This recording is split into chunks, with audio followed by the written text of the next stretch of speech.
Hello, my name is Brooke Somerville, and I am actually a stay at home mother of two kids. I am married and I am 29 years old.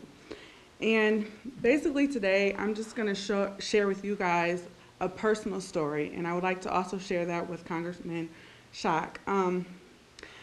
It's so hard for me to uh, let him speak for all young Americans, especially with me in the situation that I was in. When I was at Illinois State University, it was back in 2003, 2004. I was attending the university and playing basketball.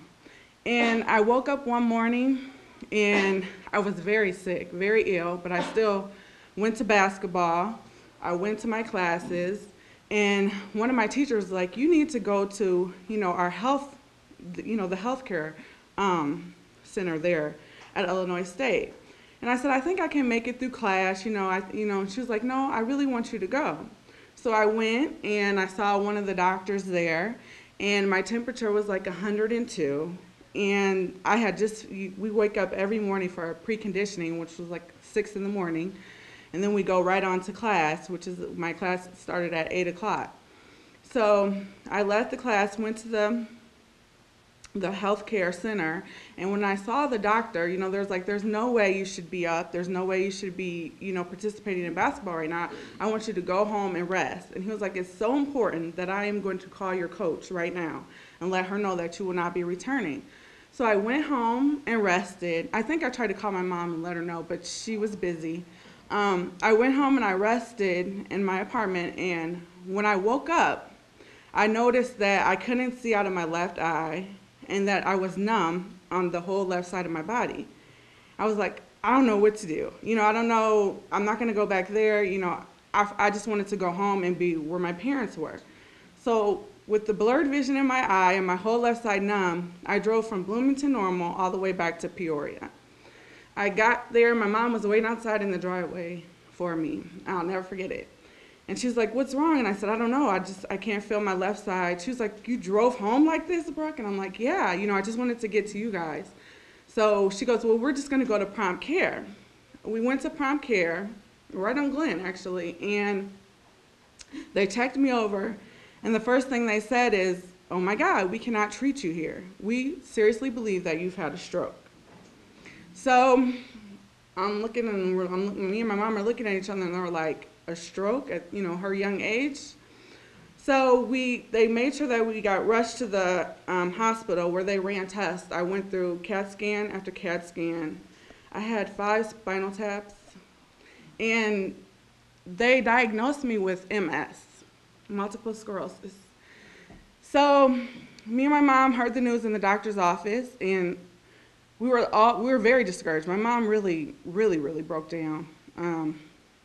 I actually held up pretty well, but we got the news from the doctor, and so I was talking to my mom on the way home, and I'm like, "What am I going to do? I don't think I'll be able to play basketball anymore. What am I going to do?" So she said, "Well, I think, you should talk it over with your coach." And the doctor said, "I don't really think that you have to stop playing basketball. Just don't throw everything away. Have a little hope." And I said, "Okay, I will." So I went back and I talked to my coach at Illinois State. Her name was Coach Yacht at the time. And I told her, I said, "You know what? I've been diagnosed with MS.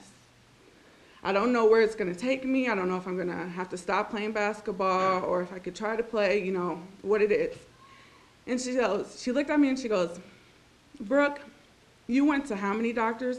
And I said, "I went to one. I went to one doctor." And she said, "I really don't think you should let one person tell you what the rest of your life is going to be. I don't think you should put your life in one person's hands. I don't think you should do that. I believe that you should go seek additional, medical information." So I said, "Okay, I guess I will." And she said, "No, I'm serious. Never let one person tell you something that could end your career. MS is a serious disease. You could be, you're going to be crippled, basically for the rest of your life. Basically, I think that you should go seek, another opinion." So I did. I went to a specialist in Bloomington that they referred me to. And he also ran many tests. He ran 2 more spinal taps. which is very serious, very serious. And he called me into his office, and he goes, I have your results. You don't have MS, Brooke. So I'm like, okay, I don't have MS. You know, I'm blessed at this point. You know, I've just been diagnosed with MS, but to find out that I don't have it and a doctor told me I did have it, could basically, I mean, for some people that's very, you know, harsh information, and who knows what it could lead to. So he told me I didn't have MS, which I was so excited for, but I was like, but what do I have? I have to have something, you know, in order to have, you know, the brain scan come back with lesions on my brain. And he goes, well, I don't know if when you went to get your, you know, your CAT scan and they scanned your brain, I don't know if they ever told you or asked you if you had any illnesses before you went to receive the scan. I said, no, they didn't really ask me any questions. They just told me that this test was ordered and that I had to go in and do it. So he said, well, tell me what happened to you before you went to get the scan. I said, I told him that I went to the health clinic, and basically they told me that I had this flu, but it was a serious case of the flu. And so he said, well, with the flu, he was like, I don't know if you know, but the flu can kill you. It can. And he was like, in some cases are so serious that it causes different things to happen to your brain, which is what caused me to receive the white lesions that were on my brain, which is a sign that a person has MS. So he said, you know, I did the spinal tap, and with someone, if you do a spinal tap on someone with MS, you're going to pull fluid out. You have no fluid on your spine, so you don't have MS. And he said, also, not saying that it doesn't happen and it doesn't occur, because there are African Americans with MS, it's very rare. It's very rare. So this was all good news, and it was great, and I was so excited and happy that my coach talked me into seeing this specialist. You know, to find out that I didn't have MS, I found out that I had a different disorder, which was an antiphospholipid disorder, which is like a blood clotting disorder. That could have been another reason for the lesions on my brain. I went back and got scanned again, and all the lesions on my brain were gone. So it was attributed to the flu and the disorder that I do have. Now with this, I want to say that during that time, luckily, I was covered because I was in college through my parents and through the university, the basketball team.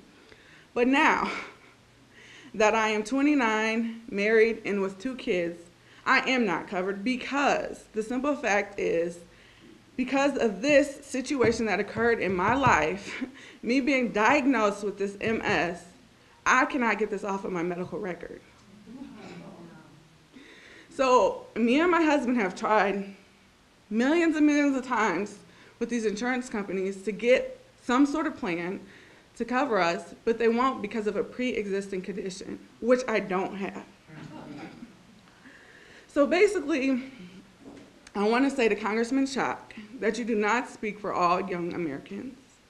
We are out here and we're basically crying out for help. We need health care, and we're begging you.